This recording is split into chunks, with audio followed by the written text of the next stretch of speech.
Hello friends, I am from Sai Education. இந்த சேனலை நான் கம்ப்யூட்டர் சயின்ஸ் இன்ஜினியரிங் ஸ்டூடெண்ட்ஸுக்காக ஸ்டார்ட் பண்ணியிருக்கிறேன். Also it will be useful for those who are preparing for government exams like TRB, Polytechnic, GATE, UGC, NET, etc. First நான் the important subject data structureல இருந்து start பண்ண போகிறேன். Every வீடியோவில் ஒரு 10 questions வந்து solve பண்ணியிருப்பேன். எப்படி ஆர்கனைஸ் பண்ணியிருக்கிறேன் அப்படின்னா ஒரு small introduction followed by the problems in the form of multiple choice question. So பிகினர்ஸாக இருக்கட்டும் அல்லது வந்துட்டு எக்ஸ்பீரியன்ஸ்டாக இருக்கட்டும் அவங்க ஒரு சின்ன ஒரு ரீகேப் பண்ணிவிட்டு இந்த ப்ராப்ளத்தை சால்வ் பண்ணாங்கன்னா அவங்களுக்கு ரொம்பவே அது யூஸ்ஃபுல்லாக இருக்கும் அப்படின்னு நினைக்கிறேன். வாங்க இப்போது டைரெக்டாக நம்ம உள்ள சப்ஜெக்டுக்குள்ளே போயிடலாம். டுடே வந்துட்டு ஸ்டாக் அப்படிங்கிற ஒரு கான்செப்டை நான் பண்ண போகிறேன். இது ரொம்ப ஃபெமிலியர் அண்ட் இதில் கண்டிப்பாக ஒரு 2 or 3 கொஷின்ஸ் எக்ஸ்பெக்ட் பண்ணலாம். ஸோ ஓகே ஸ்டார்ட் பண்ணலாம். ஸ்டாக்னா என்னங்க? It is a linear data structure. It follows some order. That is டேட்டா ஸ்ட்ரக்சர்னாலே எலிமெண்ட்ஸை நம்ம வந்து ப்ராசஸ் பண்ணுறதுக்கு தான். தட் இஸ் இன்ஃபர்மேஷன் டேட்டாஸை வந்து எப்படி ஸ்டோர் பண்ணுறது அப்படின்றது. ஸோ இங்கே வந்துட்டு இன்சர்ஷன், டெலீஷன், அப்புறம் இந்த மாதிரி ஆப்ரேஷன்ஸ் பண்ணிக்கலாம். என்ன ஆர்டரில் பண்ணணும் அப்படின்னா ஸ்டாக்கை பொறுத்த வரைக்கும் லாஸ்ட் இன் ஃபர்ஸ்ட் அவுட் அல்லது first in last out either way we can call. இந்த ரெண்டில் இந்த வேல தான் இங்கே பண்ண முடியும், வேறு எந்த மாதிரியும் பண்ண முடியாது. ஸோ ஃபார் தட் வந்துட்டு ஒரே ஒரு பாயிண்டர் அப்படின்னு சொல்லுவாங்க, டாப் பாயிண்டர் அப்படிங்கிறது பேர். அந்த பாயிண்டரை யூஸ் பண்ணி தான் இன்சர்ஷன், டெலிஷன் எல்லாமே நம்ம பண்ண முடியும். ஸோ இதில் என்னென்ன ஆப்ரேஷன்ஸ் இருக்குது அப்படின்னு பாருங்கள். புஷ் அப்படிங்கிறது inserting new elements into a stack. Pop அப்படின்னா ஏற்கனவே இருக்கிற எலிமெண்ட்டை ரிமூவ் பண்ணுறது தான் பாப் அப்படின்னு சொல்கிறாங்க. டாப் இதுக்கு இன்னொரு நேம் இருக்குது, பீக் அப்படின்னு சொல்லலாம். It returns a top most element from the ஸ்டாக்ங்க. தென் ஓவர்ஃப்ளோ அண்ட் அண்டர்ஃப்ளோ அப்படிங்கிறது 2 கண்டிஷன், எரர் கண்டிஷன் அப்படின்னு சொல்லுவாங்க. இது எப்போ நடக்கும் அப்படின்னா when the user try to insert element in a completely full stack. Already stack ஃபுல்லாக இருக்குது, திருப்பியும் போய் ட்ரை பண்ணுறாங்க இன்சர்ட் பண்ணுறதுக்கு அப்படின்னா that situation is called overflow. Similarly வந்துட்டு ஸ்டாக் எம்டியாக இருக்குது, அந்த டைமில் போயிட்டு டெலீட் பண்ணுறதுக்கு ட்ரை பண்ணுறாங்க அப்படின்னா that situation is called underflow. ஓகேங்க, நான் கொஞ்சம் ஃபாஸ்ட்டாக தான் போகிறேன், சும்மா இது ரீகேப் தான். நம்ம மெயினாக வந்து ப்ராப்ளம்ஸ் தான் கான்சன்ட்ரேட் பண்ண போகிறோம். தென் இதில் வந்து இம்பார்ட்டன்ட் அப்ளிகேஷன்ஸ் ஜஸ்ட் பண்ணிக்கோங்க. அப்ளிகேஷன்லேருந்து கொஸ்டின் வரும். என்ன அப்படின்னா first application expression evaluation. What is it's meaning அப்படின்னா எவாலுவேட்டிங் போஸ்ட் ஃபிக்ஸ் எக்ஸ்பிரஷன். நம்ம இன்ஃபிக்ஸ், ப்ரிஃபிக்ஸ், போஸ்ட் ஃபிக்ஸ்லாம் படிச்சிருப்பீங்க. அந்த போஸ்ட் ஃபிக்ஸ் எக்ஸ்பிரஷனை எவாலுவேட் பண்ணுறது எப்படின்னு ஸ்டாக் வச்சு பண்ணலாம். Check parenthesis matching, that is opening and closing parenthesis, number of opening and closing parenthesis கரெக்டாக இருக்கணுங்க. அதை எப்படி செக் பண்ணுறதுக்கு யூஸ் பண்ணிக்கலாம். Conversion from one form of expression to another, that is post இன்ஃபிக்ஸ்லேருந்து போஸ்ட் ஃபிக்ஸ் அந்த மாதிரி கன்வர்ஷன் பண்ணிக்கலாம். Then memory management, run time environment for nested லாங்குவேஜ்க்குலாம் இது வந்து ரொம்ப யூஸ்ஃபுல்லாக இருக்கும். தென் ரீடு அண்ட் டூ ஆப்ரேஷன்ஸ்லாம் எஃபிஷியண்டாக பண்ணலாம்.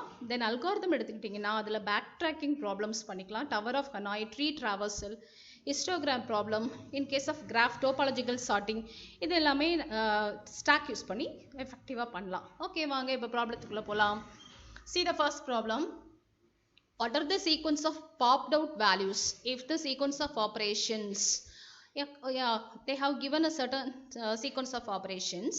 The question is they have asked the sequence of popped out values. என்ன வேல்யூஸ் வந்துட்டு நீங்கள் ஸ்டாக்லேருந்து பாப் பண்ணி வெளியே எடுத்திருக்கீங்க, அதுதான் வந்து கொஸ்டின். ஓகே, இதை நம்ம இப்போ பார்க்கலாம். நான் ஒரு பென் யூஸ் பண்ணிக்கிறேன். ஸ்டாக் யூஷுவலாக இந்த மாதிரி இருக்கிற மாதிரி அஸ்யூம் பண்ணிக்கோங்க. Let's see the operations one by one. First operation push 1, so insert the element 1 into the stack. Then second one is push 2 insert பண்ணிட்டேன். Then pop. ஸோ எல்லாமே இந்த டாப் அப்படிங்கிற ஒரு பாயிண்டரில் தாங்க பண்ணணும், இன் பிட்வீன்லாம் பண்ணக்கூடாது. ஸோ பாப் அப்படின்னா removing the element pointed by the top pointer. So நான் 2 ரிமூவ் பண்ணிட்டேன். Move the value, deleted value into a output queue. Okay, move பண்ணியாச்சு. So push 1, push 2 and pop 3 operation finish பண்ணிட்டேன். Underline பண்ணிக்கோங்க, confusion வராது. Then next push 1, once again 1 push பண்ணுறீங்க. Then push 2 push பண்ணிக்கோங்க. Okay, then pop pop pop 3 times you have to pop the values. So first time removing the item 2 from the stack, then move it to a output queue, then remove 1 and place in the output queue. Then third pop, once again you remove the last element. Now the stack is emptying. 3 pop operations we finished. What is next? Push 2. Once again I am inserting the element because it's the top pointer, inserting the element here. Then pop, removing the element and moving it to the output queue. So the current configuration is what? 2 2 1 1 2. Okay, so 22112 is the answer. So it is choice number 1. So the right answer is option A. Okay, then next question. Stack is used for okay பாருங்க CPU resource allocation கண்டிப்பாக இல்லைங்க. இது Q வச்சு தான் பண்ண முடியும். breadfast ட்ராவல்சல் பண்ண முடியுமா? இதுவும் கியூ வச்சு தான் பண்ண முடியும். நாட் ஸ்டாக் பாசிபிள் கிடையாது. தென் see the third application recursion. So definitely வந்துட்டு recursion வந்து ஸ்டாக் வச்சு எஃபிஷியண்டாக பண்ணிக்கலாம். இது ரொம்ப ரொம்ப ஒரு தெரிஞ்ச விஷயம்தான். So answer வந்து C. Okay, next question. Which of the following is an application of stack? Finding factorial, yeah, this is the right application. Tower of Hanoi, infix, postfix, we already discussed. So all the above is the right answer. See the next question. In the stack, if user try to remove element from the empty stack, then it is called as, நம்ம பார்த்தோம் இல்லையா, empty stack ல இருந்து element remove பண்ண try பண்ணானா, that is called underflow of the stack. So choice B is the right answer here. See the next question. Which data structure is needed to convert infix notation to postfix notation? So definitely இது நமக்கு தெரியும். infix to அதான் நான் application startingல கொடுத்தேன். கண்டிப்பா question வந்து applicationல இருந்து கேட்பாங்க. So infix to postfix notationக்கு stack தாங்க யூஸ் பண்ண முடியும். So the answer is option D. Okay, next question. User perform following operation on stack of size 5. Size கொடுத்துட்டாங்க. Then இந்த மாதிரி operations வந்து perform பண்றாங்க. Which of the following is correct statement for stack? இவ்வளோ ஆப்ரேஷனும் பண்ணி முடிச்ச பிறகு ஸ்டாக்கோட state means the current situation எப்படி இருக்கும் அப்படிங்கிறதா கொஸ்டின். ஓகே, வாங்க வந்து அதை இம்ப்ளிமெண்ட் பண்ணிக்கலாம். ஸோ நான் ஒரு பென் யூஸ் பண்ணிக்கிறேன் as usual இந்த லாஸ்ட் டைம் பார்த்த மாதிரி. ஓகே, புஷ் ஒன் புஷ் பண்ணிடுங்க. தென் பாப் ரிமூவ் பண்ணிட்டேன். பாப்ட் அவுட் வேல்யூஸ் கேட்கல, அதனால நான் இங்கே மூவ் பண்ணலை. தென் புஷ் 2, இந்த ரெண்டு ஆப்ரேஷன் முடிச்சிட்டோம். தென் புஷ் 2, ஓகேங்களா? ஓகே, 2 புஷ் பண்ணியாச்சு. தென் புஷ் 3 புஷ் பண்ணியாச்சு. தென் நெக்ஸ்ட் வந்து பாப், ஒரு எலிமெண்ட்டை ரிமூவ் பண்ணிட்டேன். தென் புஷ் 2 மூவ் பண்ணிக்கோங்க. தென் pop 2 times pop, 2 elements we have to delete. 1 first time pop, this 2 during the second time pop operation. The next instruction is push 4. Yeah, we can do it. The stack size is 5 பார்த்துக்கோங்க. But at present empty-ஆ தான் இருக்கு. அதில் ஒரு எலிமெண்ட்டை நம்ம push பண்ணியாச்சு. Then pop, இதை remove பண்ணியாச்சு. இப்போ பாருங்க ஸ்டாக் சிச்சுவேஷன் இஸ் வாட் அப்படின்னு பார்த்தீங்கன்னா ஸ்டாக் எம்டி. இந்த நான் வந்து ஸ்ட்ரைக் அவுட் பண்ணியிருக்கிறது எல்லாமே வந்து இல்லை, அதுக்குள்ள ஐட்டம்ஸ் இல்லை. ஓகேங்களா, அதை நான் கட் பண்ணி காமிச்சிருக்கேன், அவ்வளோதான். ஸோ புஷ் 4 பண்ணிட்டோம். பாப் பண்ணோன்னா 4 போயிடுது. ஒன்ஸ் அகெயின் பாப் ட்ரை பண்ணுறீங்க. அப்போது என்ன ஆகுதுன்னா there is no more element in the stack. So we know that deleting element from the empty stack is called what? Underflow. So definitely the answer is what? Answer is underflow occurs. Underflow occurs. The choice option is what? B. B is the right answer. Okay. See the next question. Inserting an item into a stack when stack is not full. Ordinary case ங்க, confusion ஆயிராதீங்க. Stack is not full அப்படின்னு கொடுத்துருக்காங்க. அதே மாதிரி deleting the item from the stack when the stack is not empty. These two operations are normal operations and called as push and pop. So the answer is option A. Okay, the minimum number of multiplications and additions required to evaluate the polynomial. ஒரு polynomial கொடுத்துருக்காங்க. இதில் எத்தனை multiplication தேவை, எத்தனை addition தேவைங்கிறதா question. சரிங்களா, இப்போ X கியூப்னாலே நமக்கு X into X அந்த மாதிரி 3 டேர்ம் இங்கேயே வந்துடுது. பட் அதை அப்படி கண்டுபிடிக்கக்கூடாது. எப்படி ஃபைண்ட் அவுட் பண்ணணும்னு நான் சொல்லித்தரேன். இங்கே பாருங்கள். ஓகே, இந்த எக்ஸ்பிரஷனை தான் நான் இந்த மாதிரி பண்ணியிருக்கிறேன். இதில் 45 அப்படிங்கிற ஒரு கான்ஸ்டண்ட்டை நீங்கள் அப்படியே பிளேஸ் பண்ணிக்கோங்க. Okay, from the remaining substring இதில் எக்ஸ் வந்துட்டு காமன் ஃபேக்டராக இருக்குது பாருங்கள். அதை வந்து நீங்கள் வெளியே லெஃப்ட் சைடில் எடுத்து போட்டுருங்க. So right the remaining substring. So will get 4x² + 3x - 15.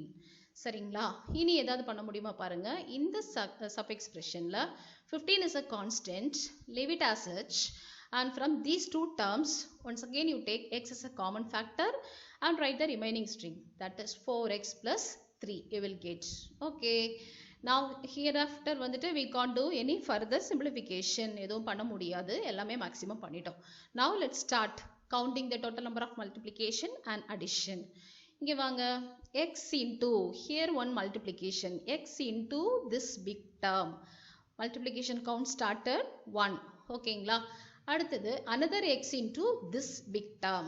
So another multiplication count வந்து இப்போ now becomes 2. Then finally 4 into x. இது ஒரு சின்ன term. இங்கே ஒரு multiplication இருக்கு. பாருங்க வேற எங்கேயுமே multiplication கிடையாதுங்க. So totally 3 multiplications. And additions பார்த்தீங்கன்னா இங்கே வந்து plus 3 இருக்கு. இது ஒரு addition. Then minus 15. இதை subtraction நினைக்காதீங்க. We are adding the item minus 15. Okay, minus 15ங்கிற ஒரு வேல்யூவை ஆட் பண்ணுறோம் அவ்வளோதான். Okay, so 1 plus another 1, here one more 1. So 3 times we are doing addition. So in total 3 multiplications and 3 additions we are doing. So the answer is what? 3 and 3. The option C is the right answer. Okay, next question போலாம். User perform following operation on stack of size 5. Then இந்த ஆப்ரேஷன்ஸ்லாம் பண்ணுறாங்க. At the end of last operation இது வரைக்கும் பண்ணி முடித்த பிறகு total number of elements present in the stack are அந்த ஸ்டாக்கில் எவ்வளோ எலிமெண்ட்ஸ் ப்ரெசென்ட் ஆகிருக்குங்கிறத கேட்குறாங்க. ஒரு கொஸ்டினும் ஒரு மாதிரிங்க, கன்ஃபியூஷன் ஆகிடக்கூடாது. ஃபஸ்ட் டைம் கேட்டது popped out values and second one வந்துட்டு இத்தனை ஆப்ரேஷன் பண்ண பிறகு ஸ்டேட் ஆஃப் த ஸ்டாக் என்ன அப்படின்னு கேட்டிருந்தாங்க. இந்த கொஸ்டினில் எல்லாம் பண்ணி முடிச்சிடுங்க, at the end total number of elements present in the stack என்ன அப்படிங்கிறத கவுண்ட் பண்ணி கேட்குறாங்க. அவ்வளோதாங்க விஷயம். வாங்க பார்த்துடலாம். ஓகே, ஒரு ஸ்டாக் போட்டுக்கோங்க. Then push 1. Okay, this is over. Then pop, remove it. Then push 2, insert it. Then push 3, insert it. Then pop, remove the topmost element. Then push 4, insert பண்ணிக்கோங்க. Then pop, remove the topmost element. Once again pop. Okay, now the topmost element is what? 2, remove it. What is next? Push 5 push பண்ணிக்கிறேன். That's all. எல்லா ஆப்ரேஷன்ஸும் முடிஞ்சிருச்சுங்க. இப்போ பாருங்க இந்த ஸ்டாக்ல எத்தனை element present ஆயிருக்குன்னு count பண்ணுங்க. இது இல்லை, இது இல்லை, இது இல்லை. Okay, only one element, that is 5. Okay, ஒரே ஒரு எலிமெண்ட் தான் இருக்கு. So the count is what? The answer is option D. Option D is the right answer. Okay, option D. That is number of element present இந்த stack பார்த்தீங்கன்னா only one element. Okay, move on to the last question. வாங்க, what is the postfix form of the following prefix? இங்கே வந்துட்டு ஒரு prefix இருக்குங்க. ஏன்னா first operator இருந்துச்சுனாலே அது expression prefix தான். ப்ரிஃபிக்ஸில் கொடுத்துட்டு இதோட போஸ்ட்ஃபிக்ஸ் நோட்டேஷன் கேட்குறாங்க. அப்போ நம்ம என்ன பண்ணலாம் அப்படின்னா, ப்ரிஃபிக்ஸில் இருந்துட்டு டைரக்ட் மெத்தட் இல்லை, ப்ரிஃபிக்ஸில் வந்துட்டு இன்ஃபிக்ஸாக மாற்றிக்கோங்க. But we know what? Infix to postfix conversion வந்து நமக்கு தெரியும். ஸோ அதை டைரெக்டாக பண்ணிக்கலாம். So first prefix to infix எப்படி மாற்றணும் அப்படின்னு பாருங்கள். இதாக இருக்குது தான் டேர்ம், அதை அப்படியே எழுதி வச்சுருக்கிறேன். ஃபஸ்ட் இது என்ன செய்யணும்னா, you scan the string from left to right. At every scan you identify the sub term which consisting of 3 parts. என்ன பார்ட்ஸ் அப்படின்னா, 1 ஆப்பரேட்டர் ஃபாலோட் பை 2 ஆப்பரண்ட்ஸ். இந்த மாதிரி இருக்கிற மாதிரி சப் டேர்மை அப்படியே பிரிச்சுக்கோங்க. சப்போஸ் இதில் ஒரு ப்ளஸ் இருந்துச்சுன்னா அதை விட்டுருணும். நமக்கு தேவை 1 ஆப்பரேட்டர் ஃபாலோட் பை 2 ஆப்பரண்ட்ஸ். அது எங்கே இருக்கோ அதை வந்து லெஃப்ட் டு ரைட்லேருந்து ஸ்கேன் பண்ணி அப்படியே எடுத்துகிட்டே இருக்கணும். அவ்வளோதாங்க. இப்போ 2 டேர்ம் வந்து நம்ம பிரித்து வச்சுட்டேன். இப்போ இதை வந்து ப்ரிஃபிக்ஸாக இருக்கிறத இன்ஃபிக்ஸாக மாற்றிக்கோங்க. Infix is very simple, placing the operator in between operands. So now it become a plus b, similarly it becomes c minus d. That's all. Leave the operator star as such. ஓகேங்களா? இப்போ இது ரெண்டையும் process பண்ணி முடிச்சிட்டீங்க. இந்த full டேர்மையும் ஒரு ஆப்பரண்டாக எடுத்துக்கோங்க. இது இன்னொரு ஆப்பரண்ட், இது ஆப்பரேட்டர். அதே ஸ்டெப்பை போட்டிங்கன்னா, move this operator in between these 2 operands, you will get this. Now this is the infix ஃபார்முங்க. இது இன்ஃபிக்ஸ் ஃபார்மில் இருக்குது. இப்போ வந்துட்டு இதை அப்படியே போஸ்ட்ஃபிக்ஸில் மாற்றிடலாம். போஸ்ட்ஃபிக்ஸ்னால் மூவிங் ஆப்பரேட்டர் என்னது? To the right side of the operands. அவ்வளோதான். ஸோ இந்த டேர்மில் நீங்கள் மாற்றிட்டீங்கன்னா a plus b becomes ab plus. That's all. Remaining அப்படியே எழுதிக்கோங்க. Here c minus d becomes cd minus. That's all. அப்படியே எழுதிக்கோங்க. In between star அப்படியே போட்டு வச்சுக்கோங்க. Now you consider this is operand 1, this is operand 2. In between யார் இருக்கா? ஒரு ஆப்பரேட்டர் இருக்காங்க. ஜஸ்ட் அதை அப்படியே ரைட் சைடில் மூவ் பண்ணிக்கோங்க. operand 1, operand 2, star. operand 1 என்னது? ab plus. operand 2 என்னது? cd minus. Finally operator, that is star. That's allங்க. உங்களுக்கு ஆன்சர் கிடச்சிருச்சு. ab plus cd minus star. இது எதில் இருக்குது அப்படின்னு பார்த்தீங்கன்னா, answer A. That is option A is the right answer here. That's all. இன்னைக்கு வந்து நம்ம ப்ராப்ளம் ஒரு 10 ஸ்டாக் ப்ராப்ளம்ஸ் மட்டும் சால்வ் பண்ணியிருக்கோங்க. கொஞ்சம் யூஸ்ஃபுல்லாக இருக்கும்னு நினைக்கிறேன். பட் எல்லாம் இந்த மாதிரி தான் ஸ்டாக்ல புஷ் பண்ணி பாப் பண்ணுறது தான். பட் கொஸ்டின் வந்து கொஞ்சம் டிஃப்ரெண்ட்டாக இருக்கும். அதை நம்ம கரெக்டாக சால்வ் பண்ணிட்டுனா போதும். அப்ளிகேஷன் ப்ளஸ் இது ஓகேங்களா. நெக்ஸ்ட் வீடியோவில் நான் வந்து ஸ்டாக்ல ஆப்ரேஷன்ஸ் இருக்கு இல்லையா, புஷ் பாப், இதோட காம்ப்ளெக்சிட்டி எப்படி, அதர் ரிலவெண்ட்டாக என்ன மாதிரி கொஸ்டின் கேட்பாங்க அப்படிங்கிறத நெக்ஸ்ட் வீடியோவில் போஸ்ட் பண்ணுறேன். இந்த வீடியோ லைக் பண்ணீங்கன்னா சப்ஸ்கிரைப் பண்ணுங்கள், லைக் அண்ட் சப்ஸ்கிரைப் பண்ணுங்கள். ஓகே, பாய் பாய்.